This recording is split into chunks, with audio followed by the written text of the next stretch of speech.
It happened just an hour ago. My daughter, my only child, dropped me off on the side of an empty highway somewhere outside the city.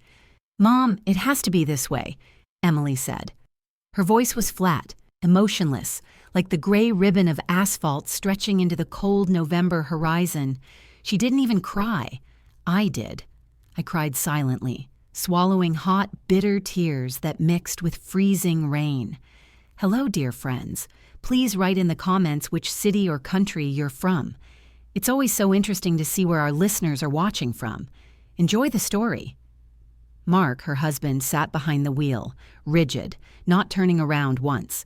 He was the conductor of this nightmare. I knew it. His quiet, calculated whisper had poisoned our home for months, turning my warm, sunny girl into this cold stranger. They told me they were taking me to a wellness retreat upstate. "You'll rest, recover, calm your nerves," Emily said just yesterday as she packed my best dress and a warm shawl. I believed her. How could I not believe my own child? I remember holding her tiny body in my arms when she caught her first fever, walking the floors all night, singing lullabies until my voice went hoarse. Once, when she was about 5, we were walking through the park in autumn. She tripped, scraped her knee, and burst into tears. I scooped her up and carried her nearly 2 miles home, even though she was already heavy. Her hot, tear-streaked cheeks pressed against my neck. Her little hands clung to my coat as if I were the only safe place in the world. She whispered over and over, "Mommy, don't let go. Please don't let me go." "Never, my sunshine," I told her. "Never." But today, her hands didn't cling to me. They set my bag down in the wet grass. "It's just a short walk ahead, Mom," she said briskly. "There's a turn leading to the lodge. They don't allow visitors past the gate. Rules, you know. You'll be fine. We'll call later." She didn't look at me, just through me. Her eyes were empty, void of recognition. She was 30 now, and I couldn't find a trace of that little girl who once clung to my coat. Where had she gone? Where was the college student I used to secretly slip $20 bills to for new jeans or movie tickets? Her husband finally spoke. "Emily, we're late," Mark said coldly. He never called her that before. Always M, sweetheart, baby. Emily sounded like a verdict. The car started, its tires screeching on the wet pavement. They drove off without looking back. I stood there, gripping the handle of my bag, staring at the red taillights until they disappeared into the mist. Silence fell. A heavy, suffocating silence broken only by the hiss of rain and the wail of the wind. I was alone. No phone. Emily had forgotten it at home. No money. Just disbelief and the sharp cold crawling into my bones. Cars sped past, splashing muddy water onto my legs. No one stopped. No one cared about a shivering old woman stranded on the roadside. Shock slowly turned into despair. My knees gave way and I sank onto my bag. The cold soaked through my coat. An old scar on my arm began to ache. A dull, familiar pain that always came with damp weather. The scar I'd gotten nearly 15 years ago saving a boy who ran into the street in front of a speeding car. I pushed him out of the way, took the hit myself. That day, I learned how fragile life is, and that its worth is measured by what we do for others. I saved a stranger's child, and today my own child left me to die. I don't know how long I sat there, numb, staring into the gray fog. Dozens of cars passed, none stopped, until one finally did. A beat-up cherry-red sedan drove by, then braked sharply and reversed. My heart pounded. Who was it? A robber? A maniac?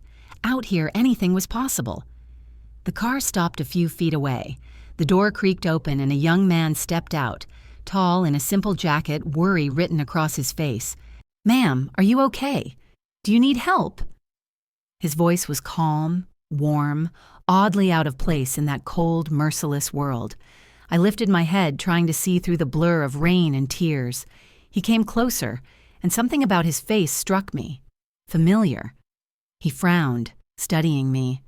His gaze fell on my arm, where the edge of that old scar showed beneath my wet sleeve. His eyes widened. Recognition flashed across his face. He froze, whispering something that made my heart skip a beat. "Miss Grace. Is that you?" People say the world is small. It isn't. It's vast and cold as space. But memory, it has its own secret paths that cross in the most impossible ways, tying the past and the present into one tight, painful knot. He took another step. "Miss Grace," he repeated softly, and this time there was warmth, disbelief, and almost childlike joy in his voice. I looked up through the rain, broad shoulders, kind gray eyes, a small birthmark above his brow. My breath caught. It was him, the boy with the bike. "Michael," I whispered, my voice creaking like an old door. He nodded, smiling, a warm, genuine smile that seemed to still the November wind. "With the bike," he said quietly. "If it weren't for you that day, I'd—" He didn't finish. He didn't have to. He stepped closer, gently taking my elbow as if afraid to hurt me. "You're freezing, Miss Grace. Please come to the car. Let's get you warm. Where do you need to go?" Where did I need to go? Home? I had no home anymore. The retreat they'd promised didn't exist. I didn't answer. He understood. He didn't ask again, just guided me to his car. Inside, it was warm, the air filled with the faint scent of gasoline and coffee. The worn seat covers were clean. It was simple, but alive. Unlike the polished emptiness of Mark's expensive SUV. Michael draped his jacket over my knees, started the engine, and turned on the heat. Soft music filled the silence, a tune from another time. "I live nearby," he said. "Let's get you to my place. You can have tea, warm up, and then we'll figure things out." I nodded. Words were useless. Gratitude, shame, and exhaustion tangled in my throat. As the car rolled through the rain, I watched the wet trees blur past and drifted back to that day years ago. The sunlight, the screech of tires, the cry of a frightened boy on a bicycle. Michael's place sat at the edge of a small working-class neighborhood where the yards were neat, even if the fences leaned and the mailboxes had seen better days. The house itself was modest but cared for, white siding, a porch light that glowed warm against the drizzle. He parked close to the steps so I wouldn't have to walk far in the rain. Inside smelled like sawdust, strong coffee, a hint of motor oil. The air was warm. On a peg near the door hung a canvas work apron stained with varnish and hope. He guided me to the kitchen and pulled out a chair. The chair's cushion was old, but he'd mended the torn seam by hand. A patient stitch, a steady hand, someone who fixes what breaks. "Sit, Miss Grace. I'll put on water," he said. He moved quietly, as if I might shatter with a loud sound. Steam rose from the kettle. He poured tea into a thick blue mug, then covered my hands with his own around the ceramic. I felt the heat pass from the cup to my palms, from his hands to mine. It settled in my bones. "Thank you," I whispered. The words were thin, but they were true.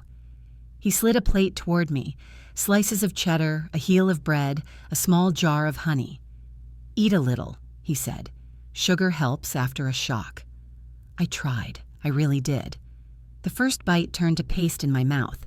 I swallowed anyway. He didn't push. He busied himself at the sink, rinsing apples, setting one on a napkin as if that small act might anchor me to the world. The kitchen ticked with an old wall clock. Not loud, steady. Time kept going. Even when a life stops in place, time keeps going. He sat. "Do you want to call someone?" he asked gently. "A sister, a friend." I stared at the phone he slid across the table. A scratched flip phone, reliable, plain. The kind you keep for emergencies because it refuses to die. Who would I call? A sister who would whisper, "I told you," and feed the story to neighbors pretending to care? A friend who would pity me and then hurry to hang up because pity is exhausting? The question hurt more than the cold did. I pushed the phone back. "Not yet," I said. "Please." He nodded and did not ask again. Mercy can look like silence. I wrapped my fingers tighter around the mug. The tea was strong and sweet. It steadied me enough to find my breath and then my voice. "They said there was a retreat. Upstate, a quiet place, therapists, meditation. She looked me in the eye while she packed my favorite shawl, I said. The words scraped my throat on the way out. He tilted his head. Which one? He asked carefully. What's it called? I repeated the name. The soft, manufactured sort of name that promises peace for a fee. Michael shook his head at once. We don't have anything like that nearby, he said. Just a shuttered summer camp that closed years ago. The next county has a rehab center, but it's on the highway and it definitely isn't a retreat. Folks around here would know if something new had opened. I held the mug until it hurt. The truth rose like bile. There had never been a retreat. There had been a plan. Simple. Cruel. Leave me alone in the cold and let the weather and the distance do what they didn't want their hands to do. A clean conscience by way of a dirty road. For a moment I saw my daughter the way I used to see her. Sleep soft hair on my pillow, milk-sweet breath, the weight of a small body trusting me without question. Then the picture flickered and went dark, like a lamp winking out in a storm. Michael watched my face the way a careful man watches a fire he is not sure he can contain. I can drive you anywhere, he said. Hospital, church, police, a friend's house, or we just sit. Sitting is allowed. His kindness made something shift inside me. The ache moved. It did not soften. It turned. It found an edge. My husband warned me, I said almost to myself. Before he died, he warned me. He said, watch that man. Watch what he does to her eyes. I told him he was being unfair. I laughed once, a brittle sound. Love can be a blindfold. It feels like silk until you realize it is tight as rope. Michael folded his hands. A small scar cut across his knuckle, pale against his skin. A working man's map. I know something about blind spots, he said quietly. People tell themselves a story to make it through. Sometimes the story keeps you safe. Sometimes it keeps you stuck. The clock ticked. The kettle sighed. Rain tapped the window like a person without the courage to knock. I looked around his kitchen. The table was second-hand oak, scuffed at the corners, polished clean. On the fridge door, a faded photo was pinned, a boy with a gap-toothed grin straddling a silver bicycle that had seen too many summers. I knew that bicycle.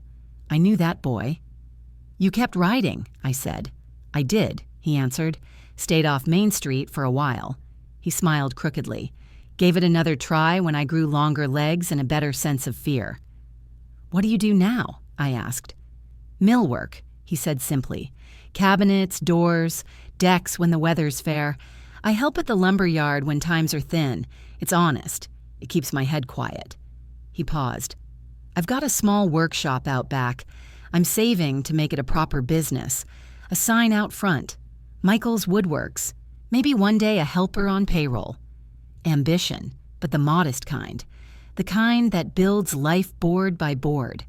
It struck me that I had trusted my future to people who wanted shortcuts and shine. And here I was, saved by a man who respected slow work.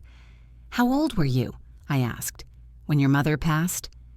He took a breath and looked at the clock, as if measuring time before he gave the words away. Young, he said. Old enough to pay the bills, not old enough to know how to grieve and still make dinner. I learned. You can learn anything when you have to. His eyes did not ask for pity. They asked for truth. So I gave him mine. They're not taking me to any retreat, I said. They want me gone. They want my home. They want my silence attached to a medical file that says I don't know who I am. The calm in my voice frightened me. It sounded like water right before it freezes. Clear, smooth, deadly. Michael's jaw worked. He looked at the apple on the napkin, then at my hands around the mug, then back to me. I believe you, he said. It is a small sentence. People do not know how big it is until they need it. I took another sip of tea. It did not taste like comfort anymore. It tasted like a promise. I set the mug down, careful, and wiped a circle of condensation with my thumb. Michael, I said, I need to ask you something. I know it is a lot. I know it is sudden. Ask, he said. Drive me back, I said. Not home, not to them. Drive me to the old cemetery on the edge of town. He lifted his eyes to mine. He did not ask why. He must have seen that the question would bruise more than the answer could heal. He stood, reached for his keys, and then paused. Boots, he said. You'll need dry socks and boots. He disappeared down the hall and came back with a pair at least a size too big. Wool socks rolled like small clouds. He set them at my feet and waited while I changed. The socks warmed my ankles. The boots made me steady. At the door, he held out a jacket. Take this, he said. Mine is warmer than yours. I'll grab another. I'll bring it back, I said automatically. He shook his head. Worry about returning it later, he said softly. Right now, we worry about returning you. On the porch, the rain had settled into a fine mist. The world was the color of tin, except for the porch light which cut a simple gold circle out of the gray. We walked to the car. He opened the passenger door. I settled in as if sliding into a new skin. He started the engine. The heater clicked. The wipers made their honest back and forth. We turned onto the 2-lane road. The town gathered itself from the fog, one stoplight at a time. A gas station with one working pump. A diner with a neon sign that buzzed like a nervous bee. A church whose siding needed paint and whose bell needed a reason to ring. On a corner lot, a real estate sign leaned, crooked, for sale. Everything in that town seemed to be waiting for someone to love it enough to fix it. I watched it go by and tried not to watch the other pictures crowding my mind. Emily as a girl, twirling in the mirror in my too big sweater. Emily as a teen, cheeks flushed from the first dance she did not tell me about until the next morning. Emily's wedding day, when I told myself that the tightness in my chest was pride and not fear. Mark's voice slithered through those pictures like a crack under paint. She's forgetting things, Em. She left the stove on. She lost a bill. She's confused. I had nodded then, embarrassed, vowing to be sharper, to be careful, to be less of a burden. I did not notice that confusion and carelessness lived in his words more than they lived in me. Michael drove without filling the air with advice. There is a silence that condemns, and there is a silence that holds. He knew the second kind. As we passed the last houses, the road shouldered into trees. The cemetery appeared the way it always does in small towns, unexpected and entirely expected at once. Low stones and crooked angels, a chain-link fence, a gate that keeps nothing out except the thoughtless. Michael pulled over near the entrance and turned to me. "Do you want me to come with you?" he asked. I looked at the iron letters arched above the gate. I thought of Robert, my husband, the way he would sit on the edge of the bed tying his shoes, the way he would say my name like a promise, not a question. He had asked me to listen. I had not. Now I would. "Wait here," I said. "Please. I won't be long." He nodded. "I'll be right here. Take your time, though. Time is cheap to me tonight." I opened the door. The mist kissed my face. I walked through the gate and onto the narrow path. Gravel crunched under borrowed boots. The cemetery did its quiet work. It held what it held: names, dates, the math of lives that people sum up in stone. I followed the path the way my feet remembered it, even if my mind did not trust my memory anymore. On the left, the graves of soldiers. On the right, the old families with the big plots and the bigger shade trees. Farther back, the spot where the grass grows stubborn and the ground refuses to stay level. Where he was. Where I had not come in too long. The headstone did not reproach me. Stones do not scold. They endure. I brushed wet leaves away with my sleeve and laid my palm on the cold granite. His name came up through my skin and into my throat. "I am here," I said. "I am late, but I am here." The wind lifted and fell. I closed my eyes. For a heartbeat, maybe two, I let the ache speak. Then I opened my eyes and let something else answer. "I need your steadiness," I whispered, "not your pity. If there is any of you left in the world, and I have decided there is, because I need there to be, lend it to me now. I do not know whether the steadiness came from stone or memory or the wool socks inside borrowed boots. I only know I stood straighter when I turned back toward the gate. At the car, Michael saw my face and reached for the gear shift without a word. He did not ask what I had asked. He did not ask what I had promised the dead. He did not need to. "Back to town?" he said. "Yes," I said. My voice did not tremble. "But not home." He waited. "There is a man," I said, "old friend of my husband's, a lawyer who never forgot how to be a neighbor. If anyone still knows where the truth is kept in that city, it will be him." Michael nodded once. "Tell me where," he said. I told him. Street name. Brick building. A door that sticks unless you lift as you pull. He turned the wheel toward the lights. The wipers kept time. The heater hummed. I put my hand into the pocket of his jacket and found a small carpenter's pencil there, the tip worn to a stub. I turned it between my fingers like a talisman, a tool, a line, a mark you can lay down and measure against later. Behind us, the cemetery folded itself back into rain and gray. Ahead of us, the town gathered like a breath. Somewhere inside it, a locked drawer waited. Somewhere inside me, a lock turned. "Drive," I said. "Please." And he did. The road stretched ahead like a dark river, the streetlights thinning until they vanished altogether. The hum of the tires filled the silence, steady and patient. Michael kept both hands on the wheel, eyes fixed forward. I watched his profile in the dim light, the quiet focus of a man who didn't waste words. When we reached the city limits, he slowed.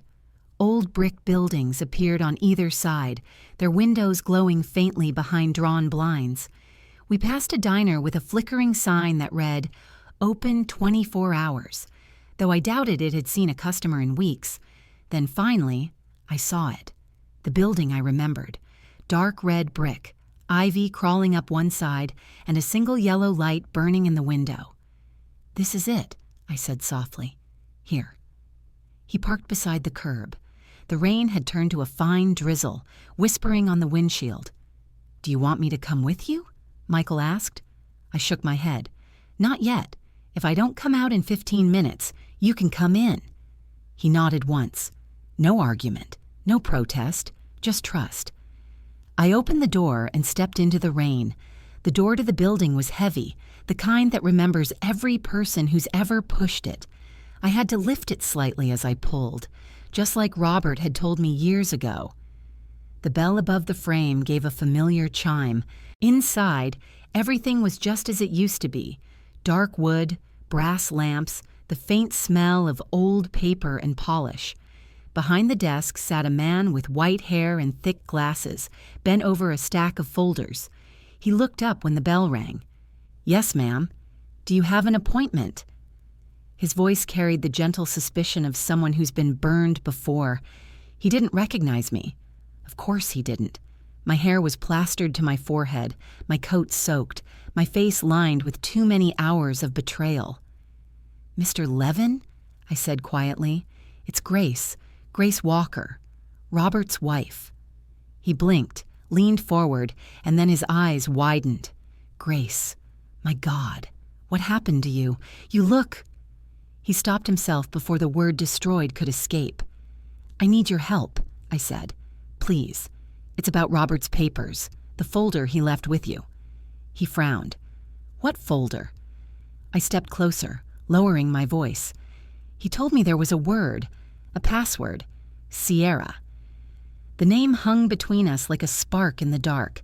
I saw the change at once, the tension in his shoulders, the way his breath caught. He looked at me long, searching, and then slowly rose from his chair. "Come with me," he said. He led me through a narrow hallway to his office, a room that smelled of cedar and thyme. Shelves lined the walls, each packed with leather-bound folders.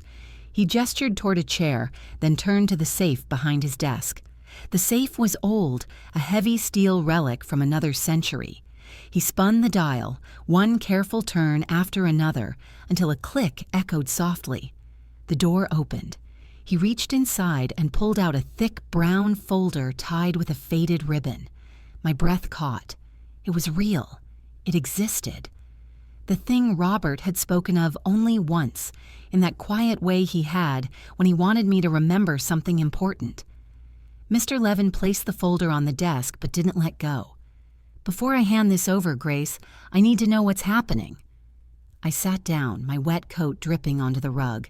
"My daughter and her husband tried to put me away," I said plainly. "They said they were taking me to a clinic, but there was no clinic. They left me on the side of the road. If not for a stranger who stopped, I'd be dead by now." The words came out calm, almost detached. They didn't sound like they belonged to me. He stared at me, his eyes narrowing. "That's a serious accusation." "It's the truth," I said. He hesitated for a moment, then nodded. "Robert warned me something like this could happen. He told me, if Grace ever comes with that word, it means they crossed the line. He didn't say who they were, but I think he knew."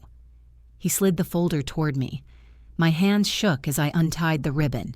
Inside were documents, bank statements, printouts, legal forms, and a single flash drive taped to the cover. "Robert was meticulous," Levin said quietly. "He gathered everything. Transactions, signed forms, even phone recordings.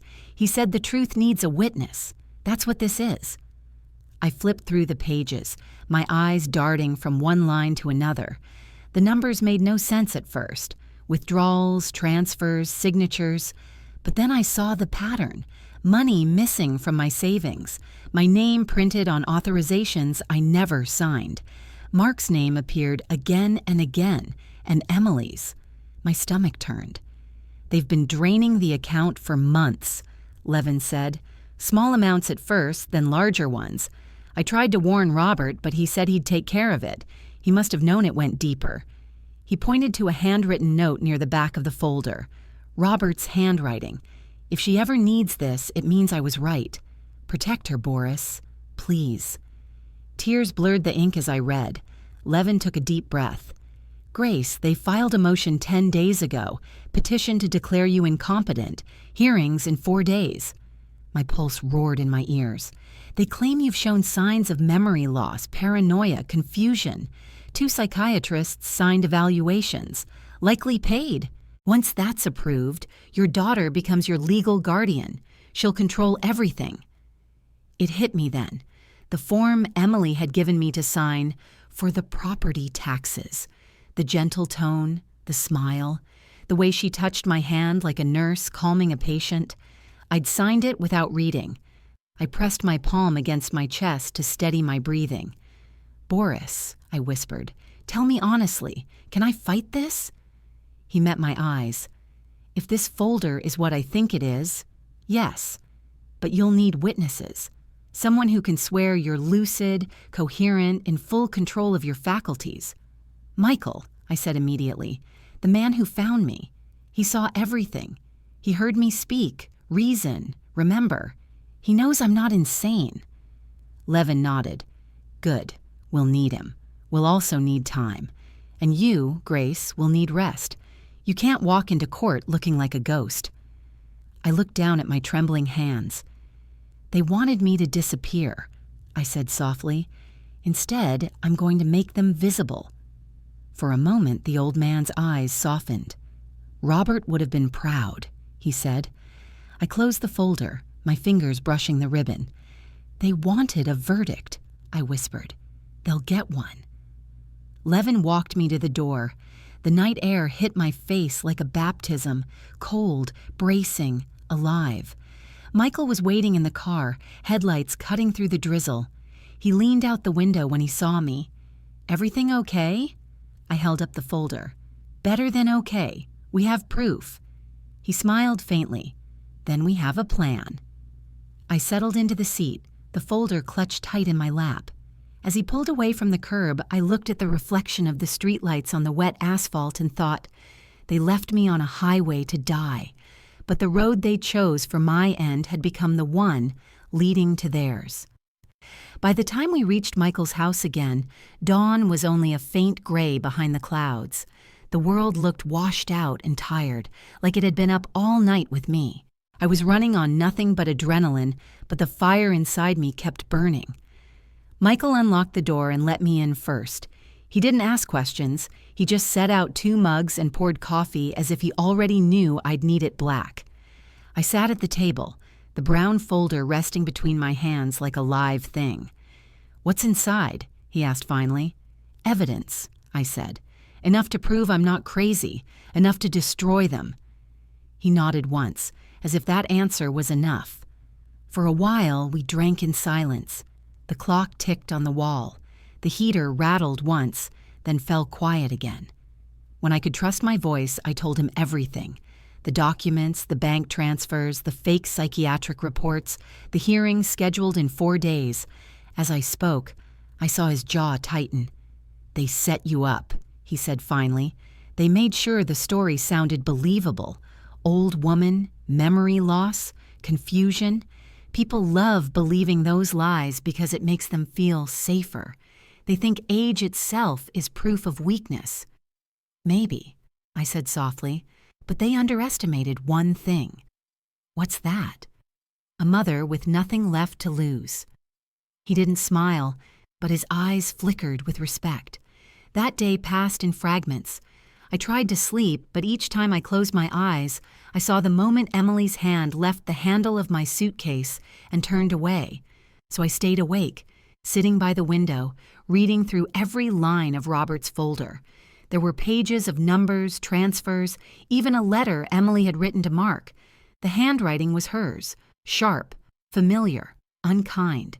She'd written that I was slipping fast and that getting full control shouldn't take long. I kept reading until the ink blurred into nothing. Sometime near noon, Michael came back from work with sandwiches and a manila envelope. "Got something for you," he said, setting it on the table. Inside were fresh copies of every document from the folder. "I scanned it all before you woke up, just in case." "You didn't have to." "Yes, I did," he interrupted. "You can't fight people like that without backup." I looked at him, at the quiet determination in his face, and realized I'd started trusting him more than I'd trusted anyone in years. By the next morning, I had a plan. It came to me as I watched the sun rise over the thin line of trees behind his yard. The plan wasn't revenge. It was survival, wrapped in justice. I called Boris first thing. He answered on the second ring. "I've been up half the night going through those papers," he said. "It's worse than I thought, Grace. They forged your signature more than once. One of the forms gives Mark power of attorney over your finances if you're declared unfit. We can use that. We'll show intent." "How?" "By confronting them, calmly, with witnesses." "Witnesses?" "Me, if needed. Michael, too, if he's willing." "I'm willing," Michael said from across the room. He'd been listening. Boris continued. "They'll try to play kind, reasonable, innocent. Don't let them. You don't have to raise your voice. You just have to look them in the eye and let them see you're still there. People who prey on others count on fear. Take that away, and they crumble." His words lit something inside me. For the first time since that highway, I felt like I had the upper hand. That afternoon, Michael drove me into the city again. My stomach twisted the closer we got to my neighborhood. The trees, the crosswalk, the row of familiar houses, all looked different, as if the colors had faded since I'd last seen them. When we reached my building, I stared at the windows of my apartment. The curtains were open. Inside, the furniture had been moved. My books were gone from the shelves. My life had been rearranged to make space for theirs. I didn't cry. Not this time. "They're home," Michael said quietly. "I know." He parked down the street. Boris's car was already waiting near the corner. He stepped out when he saw me. Gray coat, steady hands, the same look Robert used to wear when something serious needed doing. "Are you ready?" he asked. I nodded. When we entered the apartment, the air smelled like their perfume, like deceit dressed up as comfort. Emily appeared in the hallway, startled. "Mom? Oh my God, you're alive." I raised a hand. Don't pretend to be surprised. She froze. Mark appeared behind her, wearing that calm, expensive smile that never reached his eyes. Grace, he said softly, we were worried sick. We called the police. Save it, I said. You didn't call anyone. He tilted his head, feigning confusion. You've had a terrible shock. Why don't you sit down? Behind me, Boris spoke. Mr. and Mrs. Dalton, he said evenly. I'm Boris Levin, Mrs. Walker's legal counsel. I'd advise you both to choose your next words very carefully. Mark's face hardened. What's this about? This, I said, pulling out the folder. The forged forms, the bank transfers, the letter where my daughter calls me a burden. Emily's eyes widened. That's not what? Not your handwriting. Should I play the recording next? She blinked, her lips parting but no sound coming out. The silence in that room was thick, almost alive. Boris took over then, his voice sharp and measured. You both should know there's a court hearing in 4 days. I'll be filing a countersuit today for fraud, elder abuse, and attempted misrepresentation. You may want to retain counsel of your own. Mark's mask cracked for just a second. I saw the flicker of anger beneath the polish. You can't prove... Try me, I said quietly. Emily looked from me to him, and for the first time she seemed afraid of what she'd chosen. Grace, Mark started again, his voice turning colder. You're making a mistake. Think of your daughter. Do you really want to destroy her future? She destroyed it herself, I said, the day she left me on that road. Boris placed a hand on my shoulder, a silent cue that we'd done enough. We turned to leave. As we reached the door, Mark's voice followed me like a shadow. This isn't over, he hissed. I paused, my hand on the doorknob. You're right, I said. It's just beginning. Outside, the cold air tasted cleaner than it had in weeks. Michael was waiting in the car, engine running, heat on low. When I got in, he didn't ask what happened. He just handed me a paper cup of coffee. How did it go? As expected, I said. They didn't think I'd fight back. He glanced at me, then at the folder resting on my lap again. So what's next? Court, I said. And after that, freedom. For a long time, we drove without speaking. The sun broke through the clouds for the first time in days. Light spilled across the windshield, soft and gold, washing the world clean. I thought of Robert then, his laugh, his quiet strength, his last words to me. Never stop seeing clearly, Grace. I finally understood what he meant. They had stolen my peace, my trust, almost my life, but they had given me something they didn't expect, clarity. And clarity is dangerous. The morning of the hearing began with rain again. Not a storm, just a slow, deliberate rain like the sky whispering, "Don't lose your calm." Michael insisted on driving me to the courthouse. He wore a dark jacket, his jaw tight, his eyes steady. I could tell he hadn't slept much either. We didn't speak for most of the ride. Words felt too small for what the day held. When we arrived, the courthouse loomed gray and old, its columns streaked with water. I took a deep breath before stepping out. The air smelled of wet pavement and iron. Boris was already waiting inside, calm as ever, holding an umbrella and a folder thicker than mine. You look better, he said. I feel awake, I answered, for the first time in a long while. He nodded, approving. Remember what we talked about. No anger, no tears. They want you emotional. Don't give them that. Give them truth. I've got plenty of that, I said quietly. The hearing room was small, the kind that holds too many secrets. Emily sat at one table beside her attorney, a young man with an expensive suit and no soul behind his eyes. Mark sat next to her, confident, composed, pretending to be the supportive husband. When he saw me, his expression barely flickered, just a subtle tightening around the mouth, like a man realizing his trap might not hold. Across from them, I sat between Boris and Michael. My hands rested on the table, still, no shaking. I could feel Emily's gaze on me, that familiar mix of guilt and defiance. She looked thinner, more fragile than before, but her eyes had the same emptiness I'd seen on the highway that day. The judge entered. A woman, middle-aged, sharp eyes that missed nothing. "Case of Dalton versus Walker," she said, adjusting her glasses. "Petition for guardianship due to mental incapacity." Her voice carried no judgment, just procedure. Mark's lawyer rose first. He spoke smoothly, painting me as a lonely, confused widow suffering from delusions, a danger to herself. He presented the fake medical evaluations as if they were gospel. I listened to every word without flinching. Then Boris stood. His calm was a different kind of power. "Your Honor," he began, "what my client suffers from is not confusion. It's betrayal. The documents you just heard about were obtained through deceit and forged consent. We can prove it." He opened our folder. The papers rustled like wings.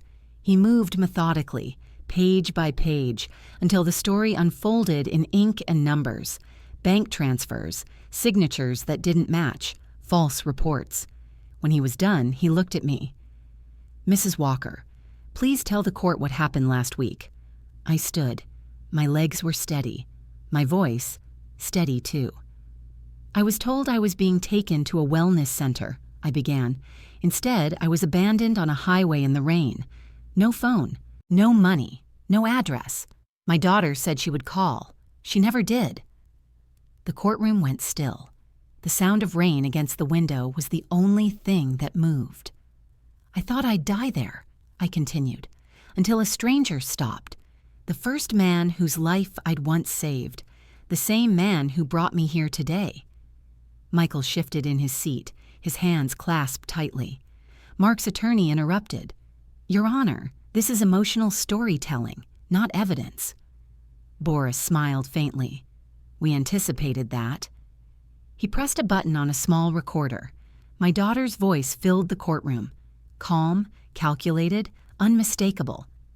"She's healthy as a horse, but the doctor said for the right amount he can push the diagnosis.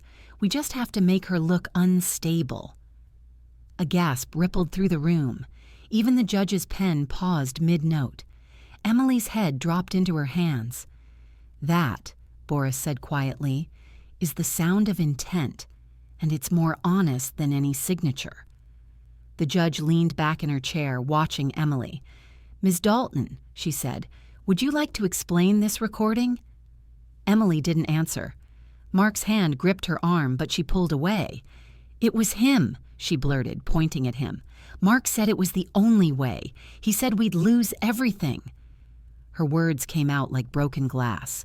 Mark's face drained of color. "Your Honor," he began, but the judge raised a hand.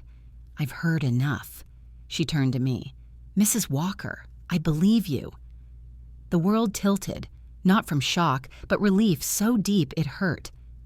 "I'm dismissing the guardianship petition," the judge continued. "Furthermore, I'm referring this case for criminal investigation, fraud, coercion, and elder abuse. You'll have full control of your assets restored immediately." Mark lunged up from his seat, but two court officers stepped forward. "Sit down, Mr. Dalton," one said firmly. He did. For the first time since I'd known him, he looked small. When we stepped outside, the rain had stopped. The sun was breaking through the clouds, thin rays cutting across the wet pavement. Boris shook my hand. "You did well," he said. "Better than most." "I just told the truth," I said. He smiled. "Sometimes that's the hardest thing to do." Michael walked me to the car. Neither of us spoke until we were halfway home. The silence between us wasn't heavy anymore. It was peaceful, like the calm after a storm that has finally spent itself. "What will you do now?" he asked.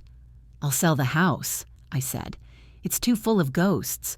Robert and I dreamed of a small place by the lake. Maybe it's time to live that dream. For both of us." He nodded slowly.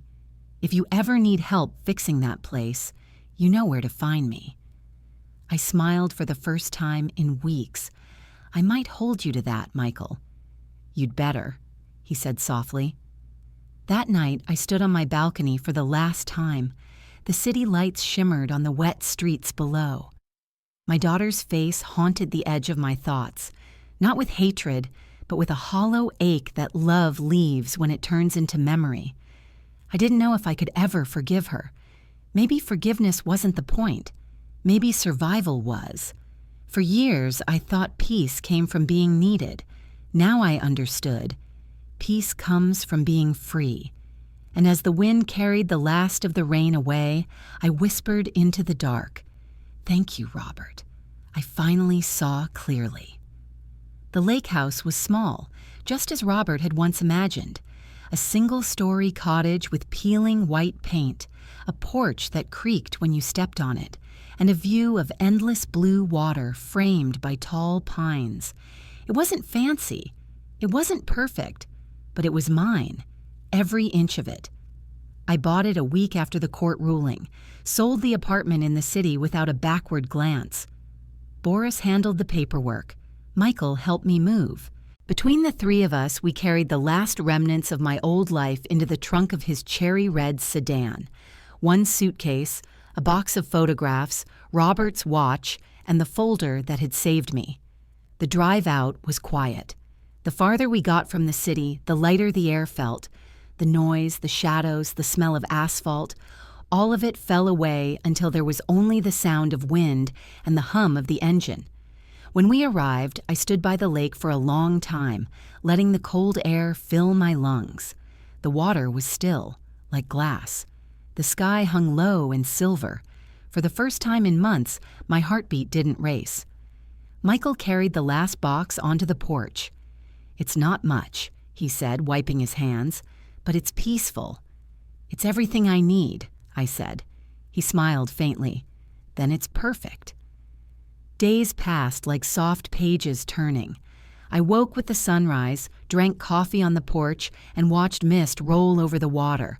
I cooked simple meals, sometimes for one, sometimes for two when Michael stopped by after work to help fix the porch rail or bring fresh firewood. He never stayed long. He always left before dark, saying he didn't want to intrude. But the way he lingered by the steps before getting into his car said what he never did, that he cared, that he'd be there if I ever called. At night, I read the letters Robert had written years ago. Quiet notes about love and patience, about the life we'd never had the chance to live by the lake. Now, somehow, I was living it for both of us. But peace is never simple. It always comes with ghosts. One afternoon, I walked to the mailbox at the end of the dirt road. Inside was a single white envelope. No return address. The handwriting stopped my breath.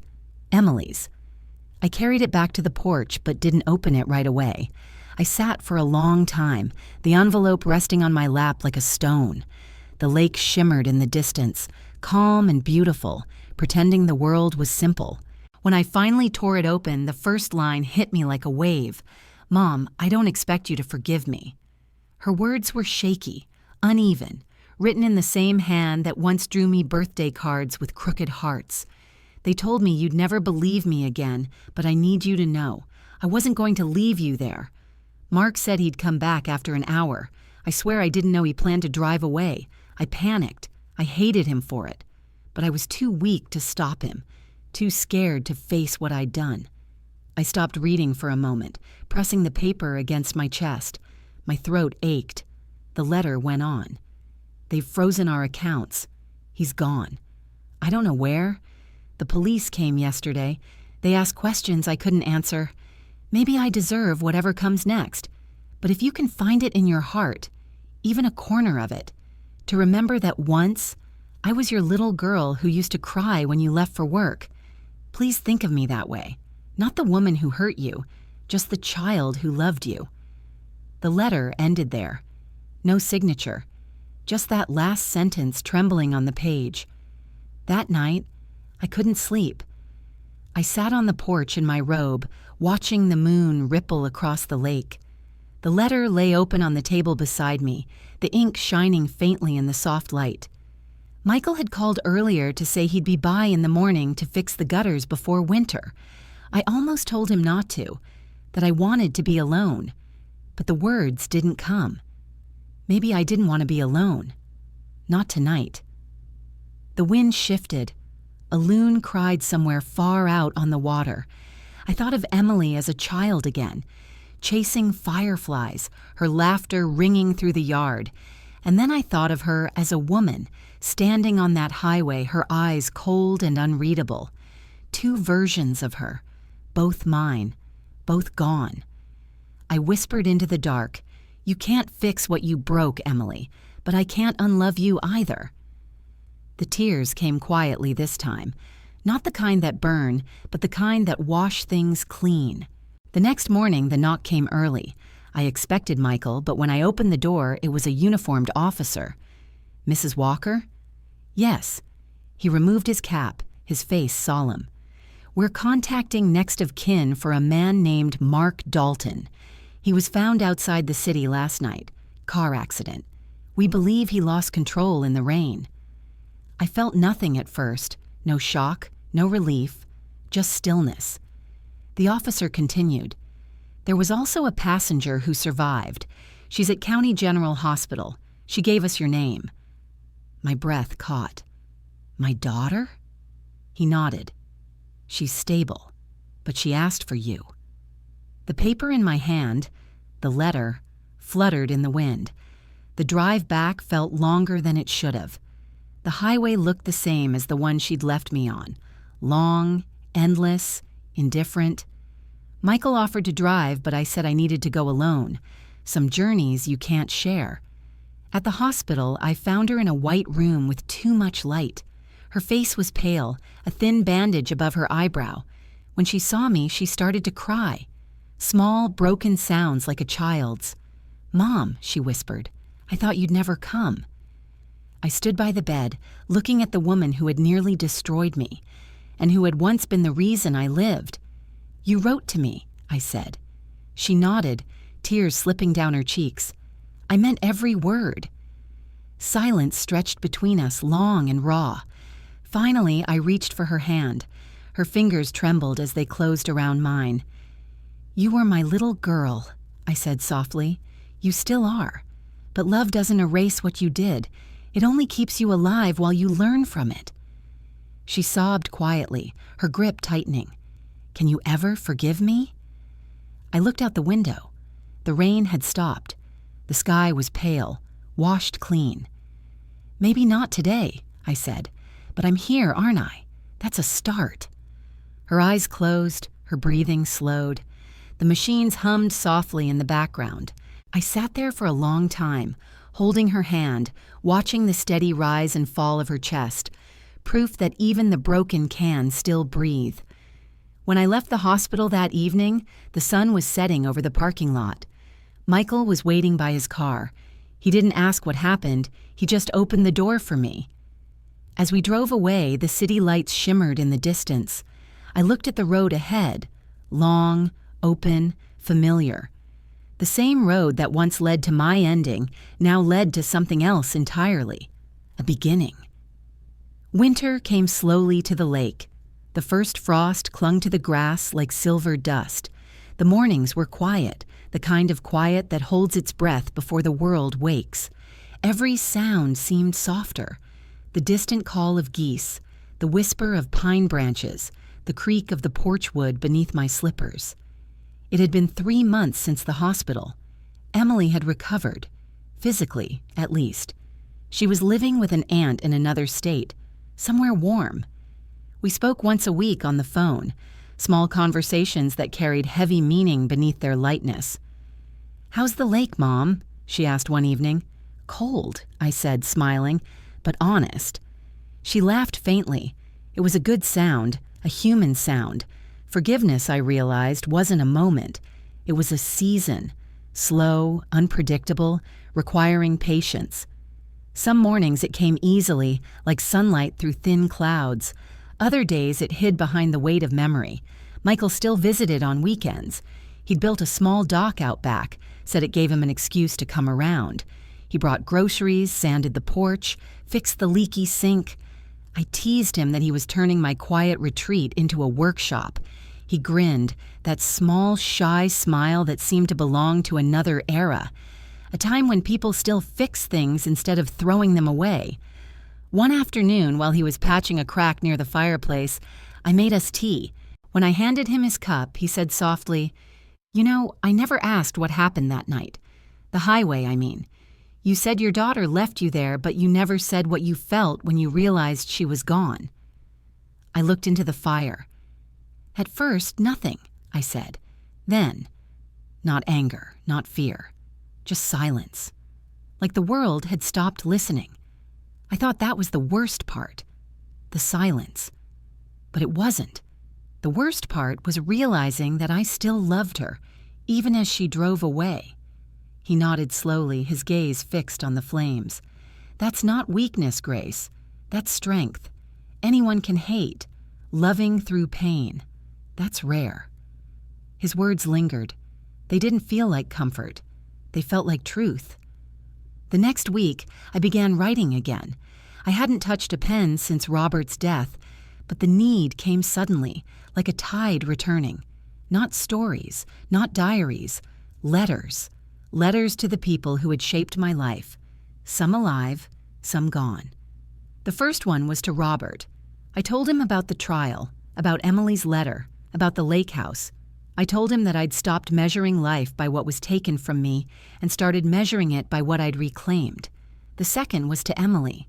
"My dear girl, I don't know if I'll ever forget what you did, but I also can't forget who you were before that. The child who made me laugh on the hardest days, who danced barefoot in the kitchen, who once said she wanted to be just like me. Maybe you still can. Not the woman I was before, but the one I became after. Strong, quiet, forgiving. Not because people deserve it, but because we deserve peace. Love, Mom." I sealed the letter and left it on the table.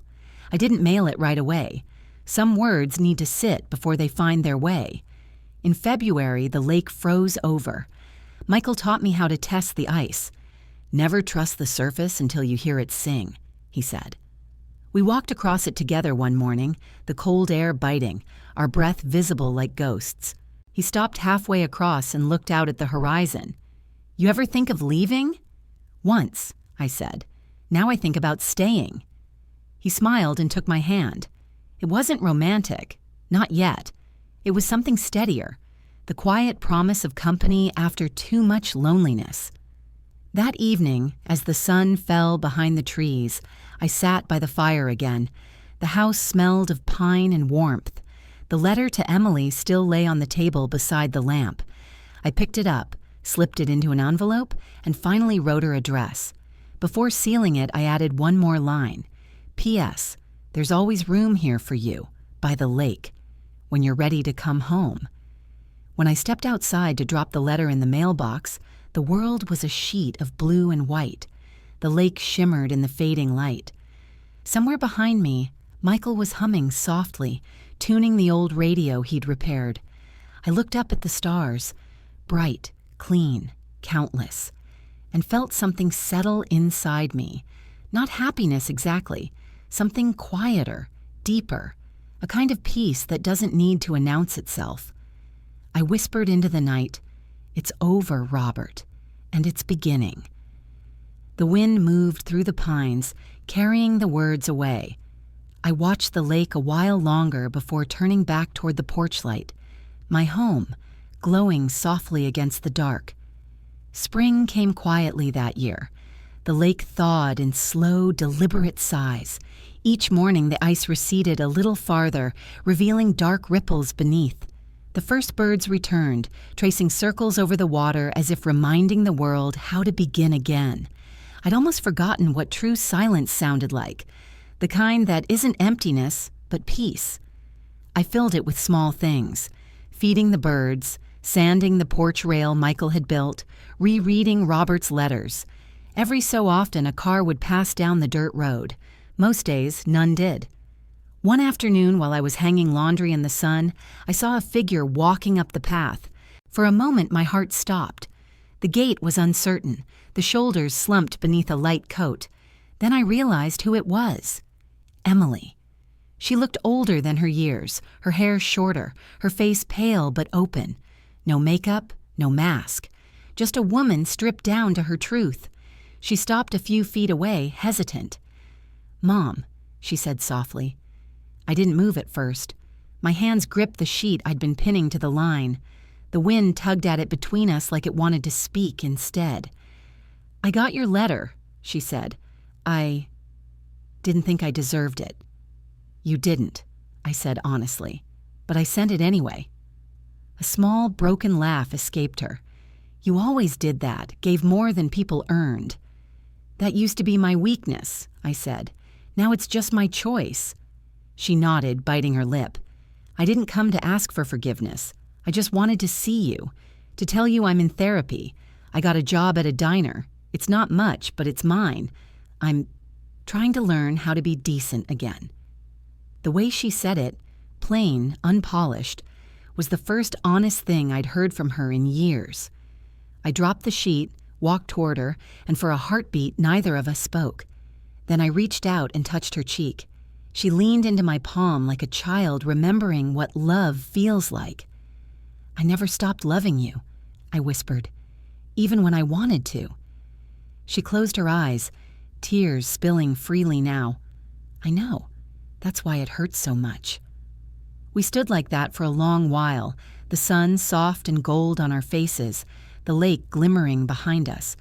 When we finally sat on the porch, she looked around the house. "You fixed it up," she said. "Michael did most of it," I said. "He says wood behaves like people. You can't force it. You work with the grain or it breaks." She smiled faintly.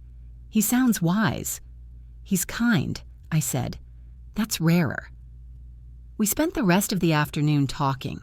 Not about the past, not directly. Just stories, childhood memories, her favorite pie, my first date with Robert. Laughter came in small bursts, fragile at first, then real. When Michael's truck rumbled down the path near evening, Emily stiffened. He stepped out, saw her, and nodded politely. "Good to see you, Emily," he said. "Glad you made it." She looked surprised. "You knew I was coming?" He shrugged. "Your mom told me once she was waiting for a letter to find its ending. I figured it would bring someone." He handed me a small package, the repaired radio I'd broken last winter. "It sings again," he said simply. I smiled. "You seem to fix everything that breaks around here." "Not everything," he said, glancing gently toward Emily. "Some things fix themselves when they're ready." That night, after he left, Emily and I sat by the fire. She was quiet for a long time, staring into the flames. Then she said, "You should sell the house in the city. It's too heavy with bad memories." "I already did," I said. "This is home now." She nodded slowly. "Can I visit again?" "When you're ready," I said. "Not when you feel guilty, when you feel whole." She reached across the small table and took my hand. "Then I'll come soon." The next morning, she left early. I watched her walk down the path, sunlight catching her hair the same way it used to when she was little. For the first time in years, I didn't feel fear when she disappeared down the road, only hope. After she was gone, I went to the lake. The water was bright and still. I could see my reflection, older, lined, but steady. Behind me, the house stood quietly, smoke curling from the chimney, a sign of life continuing. I closed my eyes and spoke softly, not to anyone in particular, maybe to everyone I'd ever loved. Sometimes the people we save come back to save us. Sometimes forgiveness isn't a gift. It's a bridge. And when you cross it, you finally see who you've become. The wind moved across the water like a slow breath. Somewhere, faintly, the radio inside the house began to play, an old song about love and starting over. I smiled, letting the sound carry across the lake. That evening, as the sun sank into the horizon, I sat on the porch with a cup of tea. The air was cool and sweet. A pair of swans glided near the shore, white against the darkening water. For the first time, I wasn't thinking about what I'd lost or what I'd survived. I was thinking about what still remained, the quiet, the warmth, the chance to begin again. And that, I realized, was the true ending of my story. Not the betrayal, not the pain, not even the forgiveness, but the peace that comes when you finally stop running from your own heart. I looked toward the trees, where the shadows stretched long and gentle, and whispered one last time, "I'm home." The lake held the words, and the wind carried them away.